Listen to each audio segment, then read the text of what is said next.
3, 2, 1. Open your mind. Assalamualaikum warahmatullahi taala wabarakatuh. Ya, teman-teman, pada kesempatan ini kita akan melanjutkan materi-materi tentang sistem informasi manajemen pendidikan. Pada video kali ini kita akan membahas apa itu sistem manajemen pendukung keputusan atau sistem pendukung keputusan ya, atau SPK atau Decision Support System atau DSS ya. Nah, nanti beberapa hal yang akan kita pelajari mengenai apa itu SPK atau DSS adalah antara lain konsep dasar dari DSS itu sendiri, kemudian ada SI eksekutif, kemudian ada konsep dalam pengambilan sebuah keputusan. Nah, bagaimana detailnya teman-teman saksikan video ini sampai selesai. 3, 2, 1, open your mind.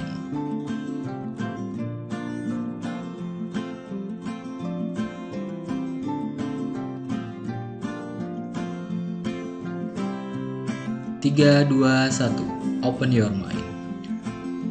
Teman-teman, seperti yang disampaikan di intro pada konten yang pertama ini atau pada bagian pertama ini, kita akan membahas terlebih dahulu mengenai apa itu konsep pengambilan keputusan ya.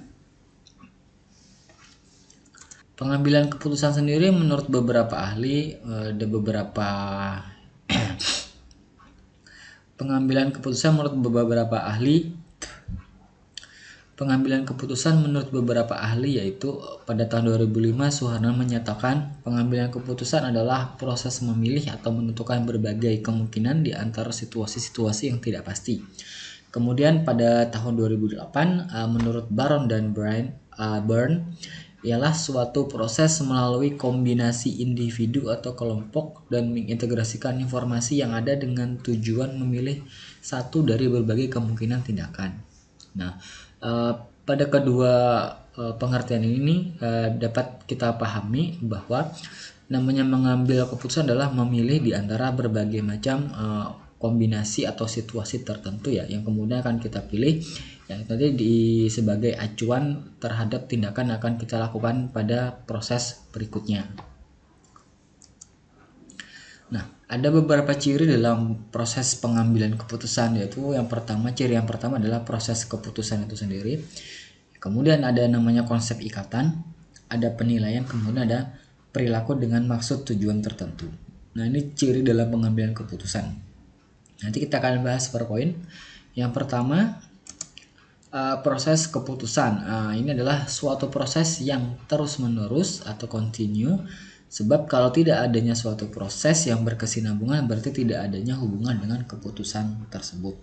Nah, kemudian sifat daripada pengambilan keputusan ini dapat dipertimbangkan dengan faktor waktu yang dapat dibagi menjadi pertimbangan waktu yang lampau, kemudian waktu yang sekarang, kemudian waktu yang akan datang.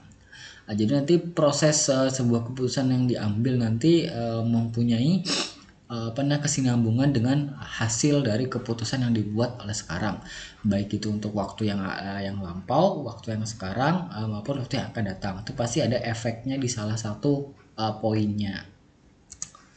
Kemudian yang kedua adalah konsep ikatan. Nah, konsep ikatan ini merupakan menyangkut sejumlah besar orang-orang, maka hal yang penting adalah kemampuan untuk menghadapi reaksi dan menyesuaikan perbedaan-perbedaan dengan kedua belah pihak itu.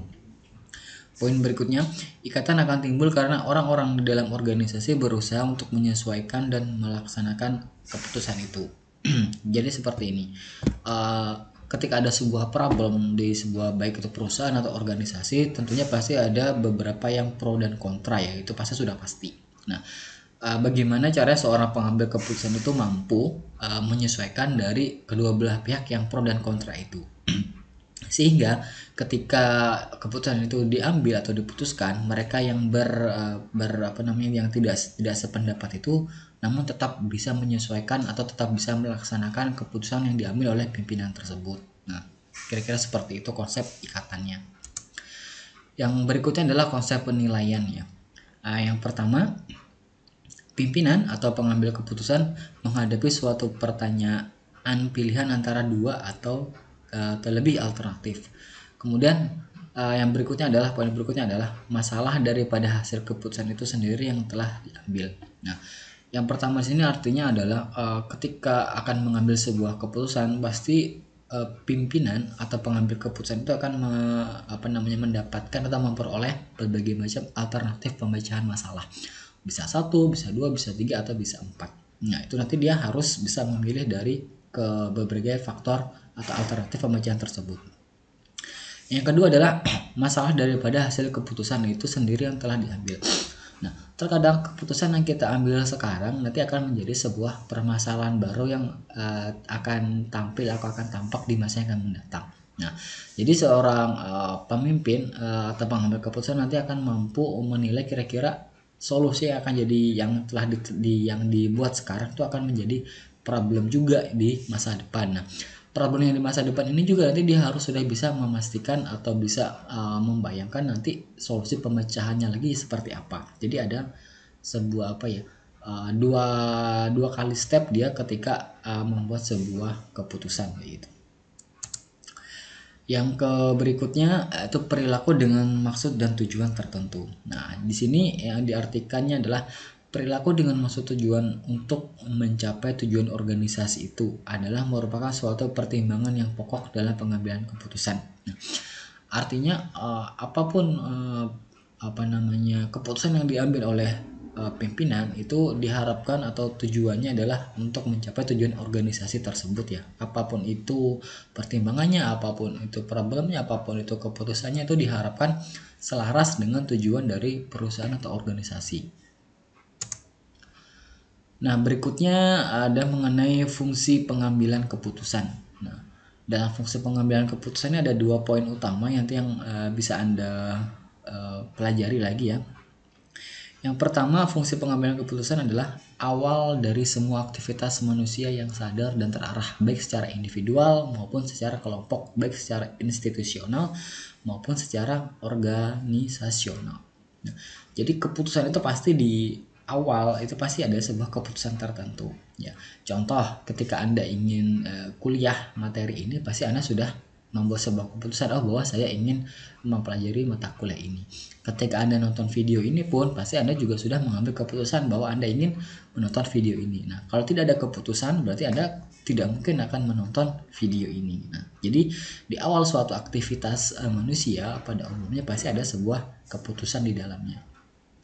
Nah, yang berikutnya adalah suatu yang bersifat futuristik, artinya bersangkut paut dengan hari depan, masa yang akan datang, di mana efeknya atau pengaruhnya berlangsung cukup lama.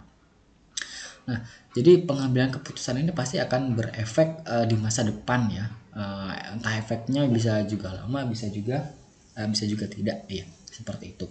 Contoh yang paling yang bisa saya sampaikan adalah ketika Anda menonton video ini pasti efeknya nanti kemungkinan besar kalau Anda memperhatikan dengan baik, nanti mungkin ketika ada ujian, ada tugas, nanti Anda sudah dapat memahami dari penjelasan yang saya sampaikan di video. Nah, berbeda kalau yang tidak menonton, otomatis mungkin dia ada sedikit efeknya yang harus dilakukan lagi, yaitu dia harus menonton lagi kan, seperti itu. Nah, berbeda kalau Anda yang menonton sekarang ya. Kalau yang menonton sekarang tanpa harus menonton video lagi, kemungkinan insya Allah sudah paham. Nah, begitu yang namanya efeknya ya.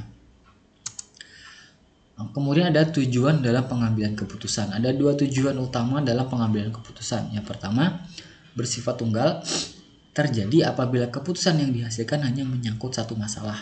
Artinya bahwa sekali diputuskan tidak ada lagi kaitannya dengan masalah lain ya. Di sini artinya misalnya Anda ketika ada penilaian akhir ternyata nilai Anda itu tidak lulus, ya sudah pasti Anda tidak lulus di mata kuliah itu, tidak ada bersangkut paut dengan mata kuliah lain. Jadi hanya mata kuliah A tidak lulus, ya sudah itu yang tidak lulus, mata kuliah lain tetap lulus, seperti itu ya. Atau misalnya dari hasil penilaian sebuah karyawan ya, ternyata didapatkan kinerja atau kehadiran dia kurang dari target yang ditentukan oleh perusahaan, misalnya 80%. Ternyata si pegawai tersebut kehadirannya kurang dari 80%. Nah, itu nanti akan pasti berpengaruh di masalah kehadiran dia. Nah, seperti itu. Nah, kemudian adalah yang tujuannya bersifat ganda, terjadi apabila keputusan yang dihasilkan itu menyangkut lebih dari satu masalah. Artinya bahwa satu keputusan yang diambil itu sekaligus memecahkan dua masalah atau lebih yang bersifat tidak kontradiktif. Nah, ini kalau yang tadi awalnya hanya satu keputusan untuk satu masalah, ini adalah satu keputusan yang digunakan untuk berbagai macam pemecahan masalah. Misalnya keputusan dalam menentukan produk atau stok barang yang akan dijual itu pasti ketika kita menambahkan satu stok itu akan berpengaruh juga terhadap beberapa unit lain ya, atau beberapa permasalahan yang lain. Misalnya kalau kita menambahkan stok berarti problem di gudang itu akan terpenuhi karena stoknya bertambah. Kemudian di sisi penjualan juga ada problem yang bisa terpecahkan karena bisa menjual lagi produk yang lebih banyak. Nah seperti itu ya. Jadi ada dua problem atau lebih. Nah itu contohnya. Nah kemudian dasar dalam pengambilan keputusan menurut Terry dalam Sanusi pada tahun 2000. Yang pertama adalah berdasarkan intuisi, yang kedua ada pengalaman, ketiga berdasarkan fakta, keempat wewenang, dan kelima berdasarkan rasional. Nah, yang pertama adalah berdasarkan intuisi, yaitu mudah terkena sugesti, pengaruh luar, dan faktor kejiwaan lain. Nah, jadi seorang pemimpin itu ketika mengambil keputusan, umumnya bisa juga nih kita terpengaruh dari teman dekat, atau kolega yang sudah lama bekerja, atau dari istri, dari keluarga, atau dari bawahan kita, dan sebagainya. Nah, itu yang berdasarkan intuisi. Jadi, ketika dia memutuskan sesuatu, oh ternyata dia banyak dapat masukan dari si A. Nah berarti dia termasuk intuisinya sudah bisa kena ya, bisa kena dalam artian kena sugesti lah seperti itu. Nah jadi tidak berdasarkan murni dari dia sendiri ya, tapi lebih banyak ke dari faktor luar. Yang kemudian dari pengalaman, yang ini berdasarkan kejadian-kejadian yang pernah dia temui di masa lampau. Nah misalnya anggaplah di tahun yang lalu ada misalnya kasus, misalnya dia mem-PHK ya, misalnya seperti itu ya, mem-PHK sebuah karyawan karena statusnya atau kejadiannya karena tertentu ya, kemudian dia memutuskan untuk memecat pegawai itu. Nah kemudian di tahun yang sekarang kok kejadian itu sama persis seperti yang masa lampau. Nah dia harus bisa menjadi kasus yang sebelumnya itu bisa menjadikan faktor pembelajaran bagi dia. Misalnya kalau pada anggaplah ketika tahun sebelumnya dia memecat pegawai itu ternyata perusahaan mengalami goncangan, misalnya dia ada beberapa unit yang tidak bisa berjalan, maka kalau sekarang berarti jangan dulu dong harus melakukan pemecatan, bisa di SP dulu, SP1, SP2 atau SP3. Ini kira-kira seperti itu. Kemudian berdasarkan fakta ya, pasti fakta Anda tahu ya, berarti harus ada data, ada informasi yang akurat. Misalnya kayak tadi kalau pemecatan pegawai itu ya harus sesuaikan data dan fakta. Misalnya dia bisa menggelapkan dana perusahaan ya, faktanya jelas, datanya jelas, informasinya jelas, dan bahkan sudah diusut ke pengadilan misalnya nih, udah langsung dipecat saja tanpa ada lagi pertimbangan yang lainnya. Biarpun dia ibaratnya itu mempunyai timbal balik ya dalam perusahaan itu yang besar, misalnya seperti itu. Tapi kalau faktanya sudah jelas dia merugikan perusahaan, ya sudah langsung aja diberhentikan gitu. Nah ini berdasarkan wewenang, jadi mengambil keputusan berdasarkan wewenang dia. Jadi otomatis ini berdasarkan diri sendiri ya, berdasarkan power dia dalam sebuah jabatan tertentu. Misalnya dia pemimpin perusahaan atau bagian keuangan atau di bagian kepegawaian. Misalnya dia nggak senang sama si A misalnya, dia sikat aja langsung, kamu berhentikan. Jadi tanpa ada lagi fakta-fakta tertentu karena dia terpengaruh ketidaksukanya sama dia, nah dia mengambil keputusannya berdasarkan wewenang dia saja. Jadi tidak peduli si pegawai itu baik atau tidak, yang penting kalau dia tidak suka langsung diberhentikan. Nah itu salah satu dasar pengambilan keputusan yang berdasarkan wewenang dia.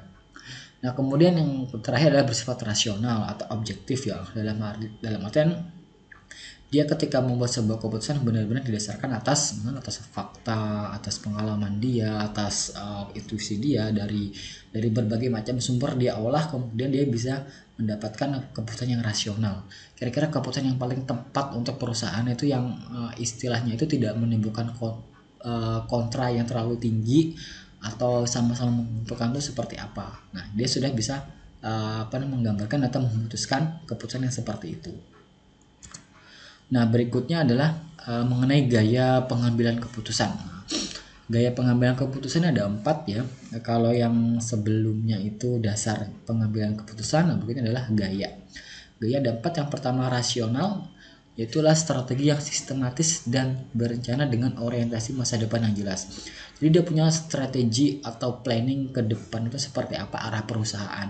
Nah, anggaplah misalnya target pendapatan dalam 5 tahun lagi ada sebesar 1 miliar ya, itu biasanya pendapatan bersihnya. Jadi dia harus menyiapkan strategi-strategi, cara-cara pemasarannya seperti apa, kemudian kalau ada diskon itu berapa. Nah, dia sudah merencanakan itu agar 5 tahun ke depan itu dapat tercapai target 1 miliar pendapatan.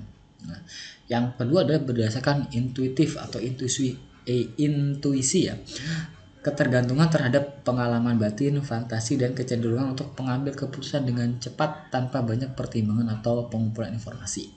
Nah, ini misalnya, nah, ini misalnya anggaplah sebuah perusahaan itu dia ingin mengakuisisi atau membeli perusahaan lain, ya seperti itu. Anggaplah seperti itu. Nah, si pemimpinnya ini dia dengan ini aja pengalaman dia atau merasa lah atau karena mimpi misalnya ya itu ya. Jadi dia merasa ini kalau saya beli perusahaan ini nanti perusahaan saya bisa tambah besar. Nah, dia cukup kayak gitu aja. Dia nggak peduli perusahaan itu pernah merugi, perusahaan itu punya banyak hutang, atau perusahaan yang mau dibeli itu terancam bangkrut. Dia nggak peduli. Yang penting kalau dia merasa klop, dia merasa suka, dia beli, beres. Yang lain bodo amat. Nah, ceritanya kayak gitu. Yang berikutnya adalah gaya pengambilan keputusan dengan dependent, yaitu keputusan orang lain yang mereka anggap sebagai figur otoritas seperti orang tua, keluarga, dan teman. Nah, jadi ketika mengambil keputusan, biasanya keputusan yang diambil itu berdasarkan dari pendapat orang lain. Nah, yaitu misalnya dia cerita nih sama orang tuanya, sama istrinya, sama misalnya kakak kelas dia dulu waktu misalnya kuliah, kemudian seseorang yang dia agungkan kayak gitu ya, dia akan konsultasi dulu ke pihak-pihak itu, baru kemudian dia minta pendapat orang tersebut. Ketika orang tersebut sudah mengeluarkan pendapat, nah kemungkinan hampir dalam tingkatan 80% dia akan mengambil pendapat itu untuk dijadikan sebuah keputusan yang dia ambil. Jadi tidak murni berdasarkan dia sendiri, tapi memang itu keputusan orang lain yang dia pakai. Ceritanya seperti itu. Kemudian berdasarkan indecisiveness atau keraguan, itu menghindari situasi pengambilan keputusan atau tanggung jawab terhadap orang lain. Jadi misalnya ada sebuah pimpinan memutuskan bahwa si A ini harusnya itu seperti ini, harusnya dia naik jabatan, seharusnya dia turun jabatan, seharusnya si A ini naik gaji, seharusnya si A ini turun gaji. Nah, dia tidak mau berada dalam situasi yang memutuskan itu. Jadi dia akan menyuruh kolega di bawahnya atau yang jabatannya lebih rendah dari dia untuk memutuskan hal-hal yang tersebut. Nah, jadi dia berusaha tuh kalau ada keputusan bukan dia yang memutuskan. Nah, dia kayaknya cari aman kayak gitu. Nah, seperti itu. Itu dari gaya pengambilan keputusan. Nah, dalam pengambilan keputusan dipengaruhi oleh beberapa faktor ya. Yang pertama adalah hal-hal yang berwujud maupun yang tidak berwujud. Yang emosional maupun yang rasional perlu dipertimbangkan dalam pengambilan keputusan. Nah, berarti dia ada data maupun tidak ada, maupun ada pertimbangan-pertimbangan lain ya. Misalnya misalnya si A ini datanya menunjukkan bahwa dia sering sekali bolos kayak gitu ya. Namun dari datanya yang lain di penglihatan dia, dia ini tapi kerjanya rajin sekali. Ketika ada ditugaskan dia pasti sukses. Ketika dia ditargetkan penjualan sekian, dia selalu melebihi target. Nah, tapi dia sering dalam sebulan itu sering sekali bolos, misalnya harusnya targetnya minimal bolos itu 2, dia bolosnya 4. Nah, itu ada kelebihan. Nah, tapi dari 2 faktor itu dia bisa memperhitungkan dalam proses pengambilan keputusan seperti apa. Jangan sampai nanti dia salah dalam mengambil keputusan.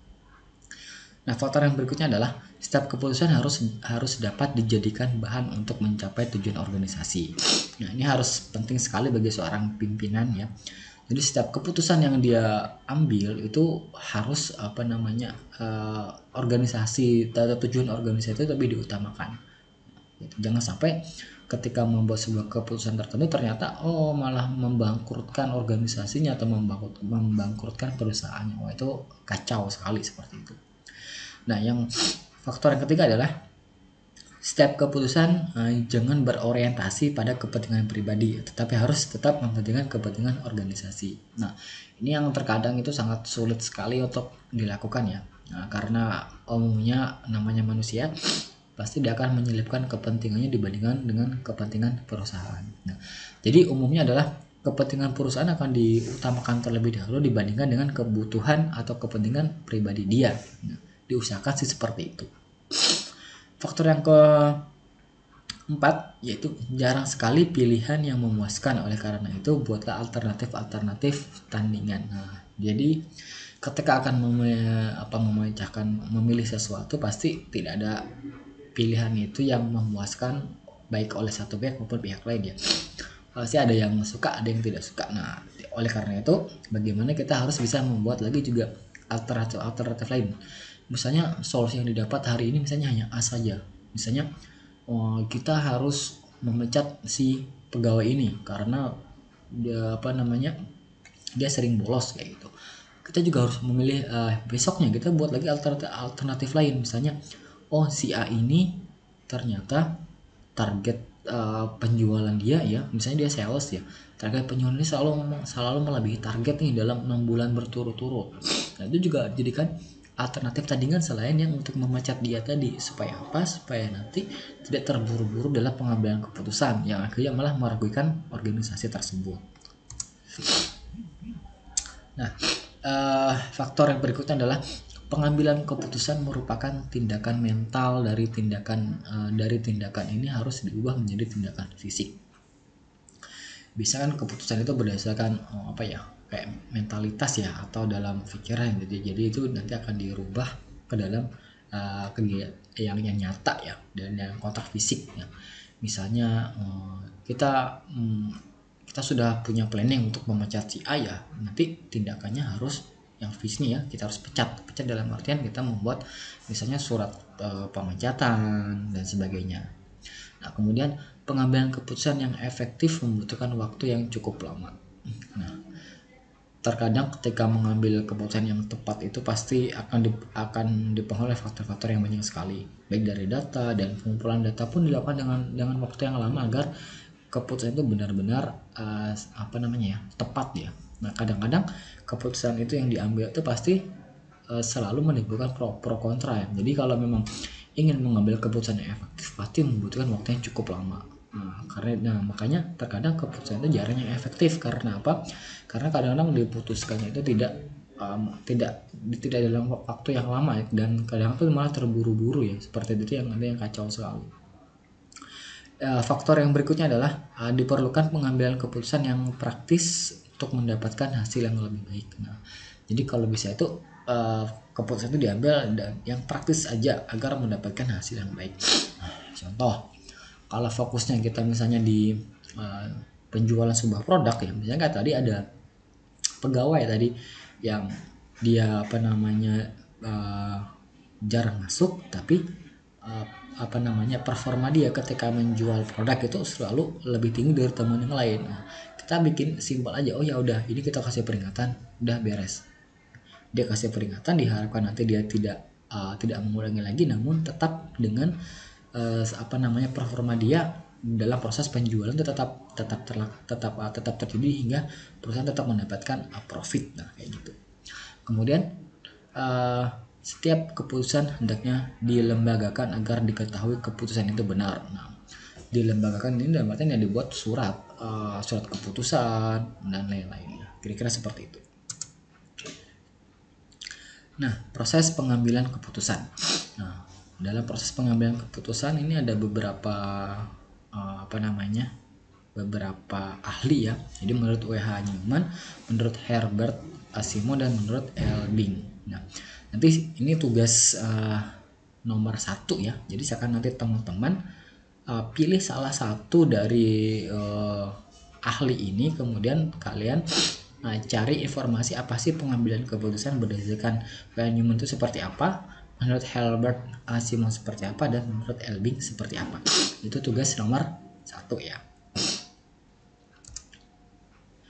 Yang kemudian yang kedua adalah tahapan pengambilan keputusan. Nah, tahapan ini ada 4 empat faktor atau empat variabel ya dalam pengambilan keputusan. Yang pertama itu kewenangan tanpa diskusi. Nah, ini biasanya kalau pemimpin seorang yang otoriter, jadi dia ngambil keputusan berdasarkan dia saja. Ya tadi ya, suka tidak suka ya nih selesai ya gitu ya. Nah, itu. Yang berikutnya adalah pendapat ahli. Jadi dia sebelum membuat keputusan dia tanya dulu sama ahlinya. Oh, kira-kira kalau seperti ini seperti apa? Kalau seperti ini seperti apa? Nah, itu ada pertimbangan dulu. Nah, biarpun nanti itu tidak sesuai sama pendapat ahli, yang penting dia mendengarkan dulu pendapat dari ahli tersebut. Nah, berikutnya adalah kewenangan setelah diskusi. Nah, jadi inilah pengambilan keputusan yang awalnya dilakukan diskusi-diskusi umumnya di tingkat eksekutif ya. Jadi semua eksekutif di perusahaan itu akan berkumpul untuk membicarakan mengenai keputusan apa yang akan diambil. Nah, jadi setelah semuanya sharing, dilakukan pendapat A, pendapat B, pendapat C, nanti ditemukan pendapat oleh pimpinan ya, dia akan diputuskan oh ternyata ini yang sesuai. Nah, kira-kira seperti itu. Berikutnya adalah tahapan pengambilan keputusan itu berdasarkan kesepakatan. Jadi semua yang berkepentingan itu bersepakat tentang satu keputusan yang diambil. Nah, ini lebih bagus sekali ketika semua bersepakat. Namun ini juga terkadang akan sangat susah ditemui ya, seperti itu.